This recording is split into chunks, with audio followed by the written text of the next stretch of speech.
Assalamualaikum warahmatullahi wabarakatuh. Perkenalkan, nama saya Mizan Al-Haq Al-Faiz dengan NIM 231210133 dari Prodi PAI. Baik, di sini saya ingin mempresentasikan materi yang telah saya buat dengan judul Landasan Pengembangan Kurikulum pada mata kuliah Pengembangan Kurikulum yang diampu oleh dosen Dr. Helna Nelis, MPD. Baik, yang pertama yaitu adalah pengertian landasan pengembangan kurikulum. Nah, mengapa kurikulum perlu dikembangkan? Nah, istilah pengembangan menuju kepada suatu kegiatan yang menghasilkan suatu cara yang baru, di mana suatu kegiatan tersebut, penilaian dan penyempurnaan terhadap cara tersebut terus dilakukan. Nah, pengertian pengembangan ini berlaku juga dalam bidang pendidikan. Pengembangan kurikulum merupakan bagian esensial dalam proses pendidikan. Sasaran yang hendak dicapai selain menghasilkan bahan pelajaran, yaitu dititik beratkan pada upaya untuk meningkatkan kualitas pendidikan. Secara etimologi, kurikulum berasal dari bahasa Yunani yaitu kurir dan kurer, yang merupakan istilah bagi tempat berpacu, berlari dalam sebuah perlombaan yang telah dibentuk seperti rute yang harus dilalui para kompetitornya.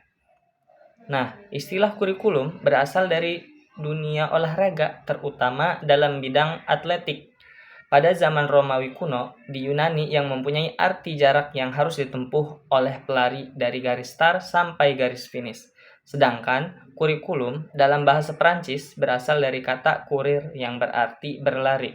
Kemudian kurikulum dalam bahasa Arab juga disebut dengan istilah manhaj yang berarti jalan terang dan dilalui manusia pada berbagai bidang kehidupan. Nah, sedangkan kurikulum pendidikan atau bisa disebut juga manhaj ad-dirasi atau manhaj ad-dirasah adalah seperangkat perencanaan dan media yang dijadikan acuan oleh lembaga pendidikan dalam mewujudkan tujuan pendidikan. Nah, kurikulum secara terminologi, kurikulum adalah suatu program terencana dan sistematis untuk membentuk peserta didik mencapai tujuan yang diharapkan.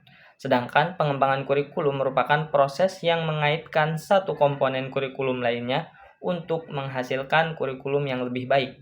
Next, tujuan dan manfaat landasan pengembangan kurikulum yaitu untuk memberikan dasar pijakan yang kuat sehingga tujuan pendidikan dapat tercapai dengan semaksimal mungkin. Nah, kemudian manfaatnya yang pertama, arah dan tujuan yang jelas. Kurikulum ini juga dapat mengarahkan pendidik atau peserta didik ke arah yang benar. Yang kedua, pengembangan karakter peserta didik. Yang ketiga, penyesuaian dengan kebutuhan sosial. Yang keempat, peningkatan kualitas pembelajaran. Yang kelima, integrasi ilmu pengetahuan dan teknologi.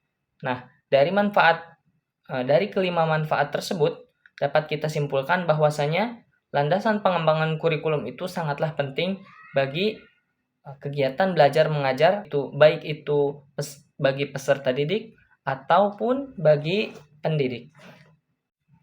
Selanjutnya yaitu adalah landasan filosofis. Landasan filosofis itu untuk menelaah sesuatu secara radikal, menyeluruh dan konseptual yang menghasilkan konsepsi-konsepsi mengenai kehidupan dan dunia. Nah, hakikat pendidikan yang berusaha menelaah masalah-masalah pokok seperti apakah pendidikan itu, mengapa pendidikan itu diperlukan, apa yang seharusnya menjadi tujuannya, dan sebagainya. Nah, landasan filosofis adalah landasan yang berdasarkan atau bersifat filsafat, artinya ingin mengetahui yang benar. Nah, kata filsafat bersumber dari bahasa Yunani. Philein berarti mencintai dan sophos atau sophis berarti hikmah, arif atau bijaksana. Filsafat menelaah sesuatu secara radikal, menyeluruh dan konseptual yang menghasilkan konsepsi-konsepsi mengenai kehidupan dan dunia. Konsepsi-konsepsi filosofis tentang kehidupan manusia dan dunianya pada umumnya bersumber dari dua faktor, Yang pertama, faktor religi, dan yang kedua, faktor ilmu pengetahuan yang mengandalkan penalaran. Next, tujuan dan fungsi landasan filosofis. Apa sih tujuan dan fungsinya? Nah, yang pertama, tujuannya pendidikan sendiri pada dasarnya merupakan rumusan yang komprehensif atau yang sangat lengkap mengenai apa yang seharusnya dicapai. Nah, tujuan pendidikan memuat pernyataan-pernyataan mengenai berbagai kemampuan yang diharapkan dapat dimiliki oleh peserta didik selaras dengan sistem nilai dan falsafah yang dianutnya. Fungsi landasan filosofis yang pertama, dasar atau permulaan dalam pengembangan kurikulum. Yang kedua, fungsi yang saling bergantung dengan fungsi lain dalam pengembangan kurikulum. Manfaat landasan filosofis. Filsafat pendidikan pada dasarnya adalah penerapan dari pemikiran-pemikiran filsafat untuk memecahkan permasalahan-permasalahan pendidikan. Dengan demikian, filsafat memiliki manfaat dan memberikan kontribusi yang besar, terutama dalam memberikan kajian sistematis berkenan dengan kepentingan pendidikan. Kemudian macam-macam filosofis, ada naturalisme, idealisme, pragmatisme, esensialisme, perennialisme, pragmanisme, dan progresivisme, dan yang terakhir, rekonstruksionisme. Ciri-ciri dan ruang lingkup landasan filosofis. Ciri-ciri landasan filosofis ada 7. Yang pertama, nilai dan prinsip, tujuan pendidikan, pandangan tentang manusia, konteks sosial dan budaya, pendekatan holistik, dinamika pengembangan, refleksi, dan evaluasi. Ruang lingkup landasan filosofis yang pertama, tujuan pendidikan, materi pembelajaran, metode pembelajaran, dan evaluasi.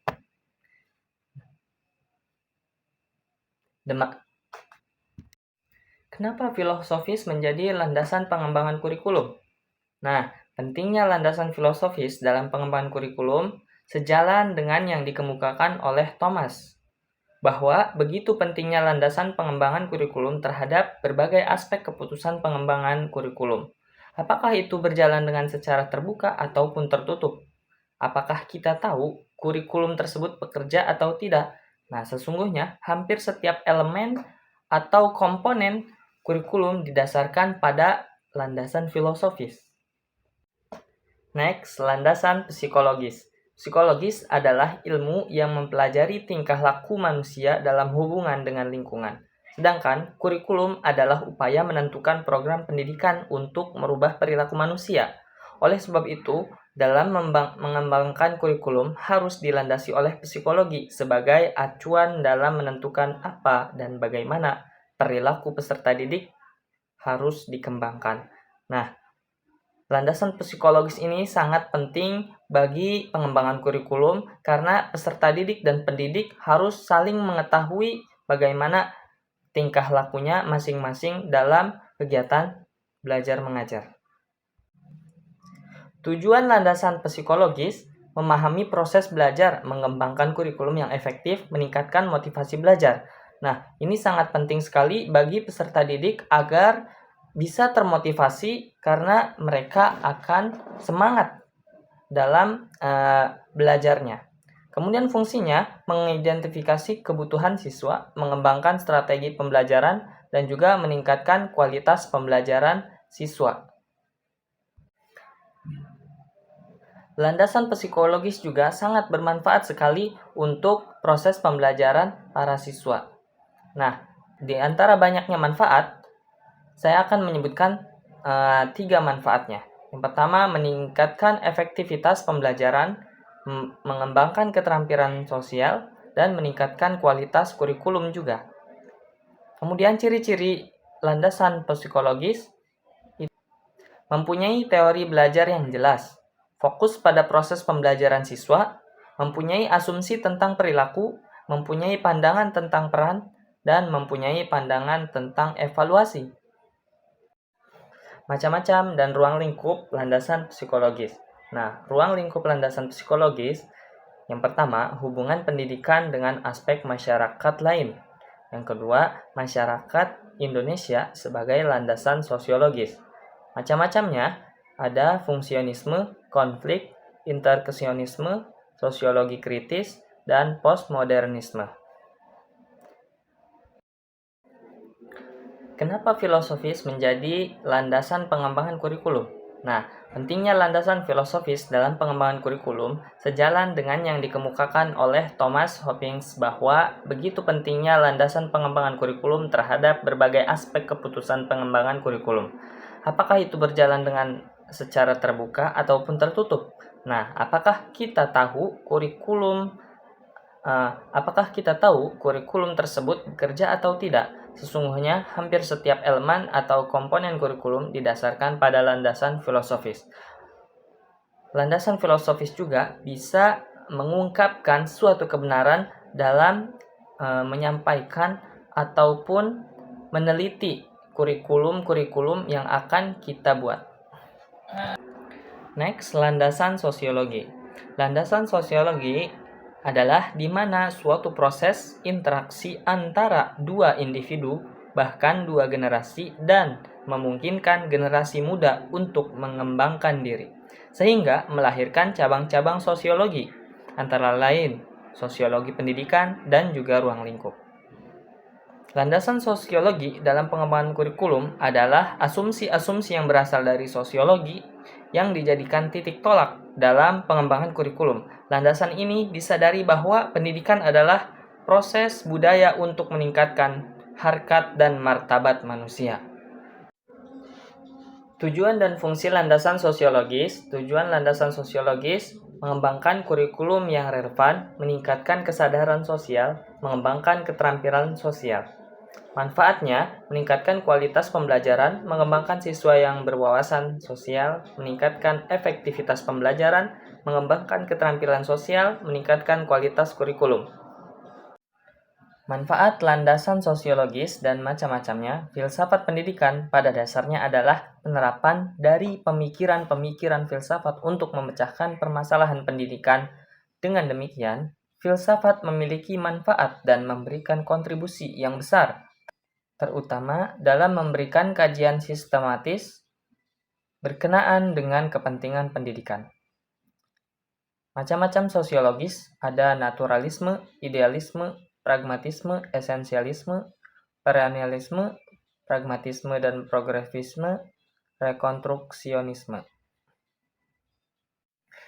Ciri-ciri landasan sosiologis yaitu mempunyai tujuan yang jelas, fokus pada kebutuhan masyarakat, mempunyai asumsi tentang peran pendidikan, mempunyai pandangan tentang perubahan sosial.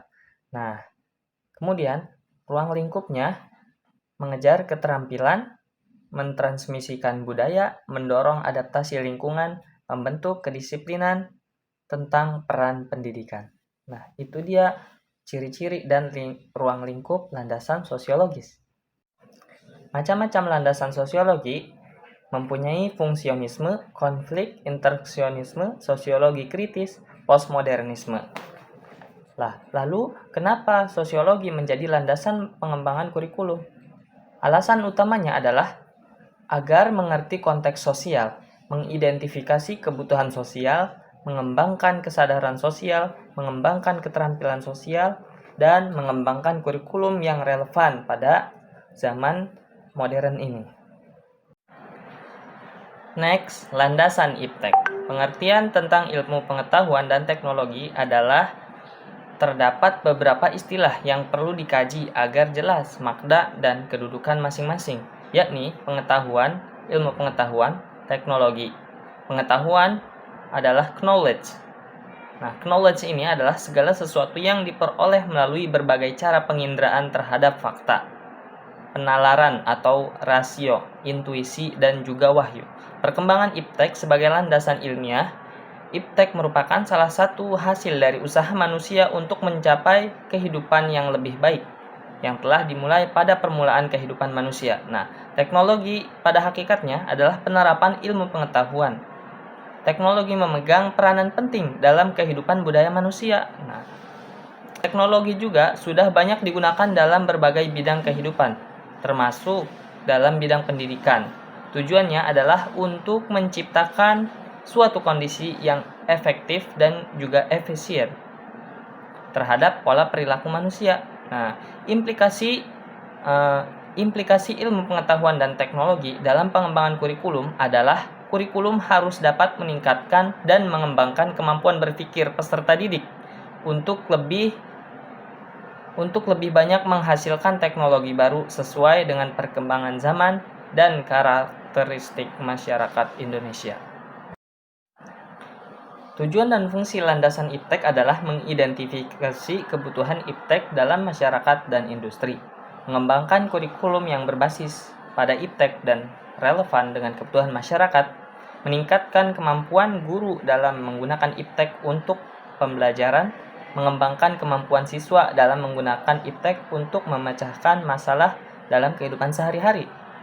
Dan tujuannya adalah mengembangkan kurikulum yang relevan dengan perkembangan IPTEK. Kemudian meningkatkan kualitas pembelajaran dengan memanfaatkan IPTEK, mengembangkan kemampuan siswa dalam menggunakan IPTEK untuk memecahkan masalah. Ruang lingkup landasan IPTEK dan macam-macamnya. Ruang lingkupnya pengembangan kurikulum yang berbasis pada IPTEK. Kemudian yang kedua, peningkatan IPTEK dalam proses pembelajaran, pengembangan kemampuan siswa dalam menggunakan IPTEK untuk memecahkan masalah. Yang keempat, pengembangan kemampuan guru dalam menggunakan IPTEK untuk pembelajaran. Yang kelima, pengembangan kurikulum yang relevan dengan kebutuhan masyarakat dan industri. Macam-macam IPTEK adalah teknologi informatika dan komunikasi, sains dan teknologi, matematika dan ilmu pengetahuan alam, teknologi pembelajaran, inovasi, dan kreativitas. Ciri-ciri dan fungsi landasan IPTEK. Fungsi landasan IPTEK yaitu berbasis pengetahuan dan teknologi terkini, mengintegrasikan pengetahuan dan keterampilan, mengutamakan kreativitas dan inovasi, mengutamakan kerjasama dan kolaborasi. Nah, ciri-cirinya adalah pendidikan STEM atau Sains, Teknik, Teknologi, dan Matematika. Pendidikan Teknologi Informasi dan Komunikasi, dan juga pendidikan etika dan tanggung jawab. Kenapa IPTEK menjadi landasan pengembangan kurikulum? Karena dalam pengembangan kurikulum tidak bisa melepaskan dari perkembangan ilmu pengetahuan dan teknologi, agar kurikulum yang dihasilkan selain memiliki kekuatan karena bersumber dari ilmu pengetahuan dan teknologi. Dan juga teknologi bisa mengembangkan dan melahirkan ilmu pengetahuan dan teknologi demi lebih memajukan peradaban manusia. Next, landasan organisatoris. Landasan pengembangan kurikulum yang berhubungan dengan pola penyusunan bahan mata pelajaran yang akan disampaikan kepada peserta didik. Nah, landasan organisatoris adalah kerangka umum program-program pengajaran yang akan disampaikan kepada peserta didik. Landasan organisatoris merupakan asas yang paling mendasar karena kurikulum akan berjalan dengan baik apabila diorganisasikan dengan baik pula. Hal ini untuk memudahkan pelaksanaan proses belajar mengajar, sehingga guru dapat lebih mudah dalam menyajikan bahan-bahan pelajaran yang beragam kepada peserta didik, sehingga peserta didik mampu menyerap semua pelajaran apa yang disampaikan oleh pendidik. Tujuan dan fungsi landasan organisatoris adalah mengembangkan struktur organisasi yang efektif untuk pengembangan kurikulum, meningkatkan efisiensi dan efektivitas pengembangan kurikulum, mengembangkan kerjasama antara berbagai pihak terkait dalam pengembangan kurikulum. Nah, asas organisatoris berfungsi memberikan dasar-dasar dalam penyusunan mata pelajaran, penentuan luas dan sempitnya uraian, serta urutan dan susunan mata pelajaran tersebut. Selain itu, asas ini juga berkenan dengan bentuk organisasi bahan pelajaran yang disajikan oleh pendidik. Manfaat landasan organisatoris dan macam-macamnya. Manfaatnya adalah meningkatkan efisiensi dan efektivitas pengembangan kurikulum, mengembangkan kerjasama antara berbagai pihak terkait, meningkatkan kualitas pengembangan kurikulum, mengembangkan sistem pengelolaan kurikulum yang efektif, dan meningkatkan akuntansibilitas dan transparansi pengembangan kurikulum. Ciri-cirinya adalah struktur organisasi yang jelas dan sangat efektif, pengelolaan sumber daya manusia dan material yang efektif, proses Proses pengambilan keputusan yang transparan dan akuntabel. Sistem komunikasi dan kerjasama yang efektif. Dan yang terakhir, evaluasi dan pemantauan pengembangan kurikulum yang teratur. Ciri-ciri dan ruang lingkup landasan organisatoris. Ruang lingkup organisatoris, struktur, organisasi pengembangan kurikulum, pengelolaan sumber daya manusia dan material, proses pengambilan keputusan dalam pengembangan kurikulum. Ciri-cirinya adalah sentralisasi, desentralisasi, partisipatif, kolaboratif, dan biokratis. Kenapa organisatoris menjadi landasan pengembangan kurikulum? Karena organisatoris dapat mengatur struktur, mengelola sumber daya, meningkatkan kerjasama, mengembangkan sistem, dan juga meningkatkan akuntansibilitas. Nah, mungkin sekian presentasi dari saya.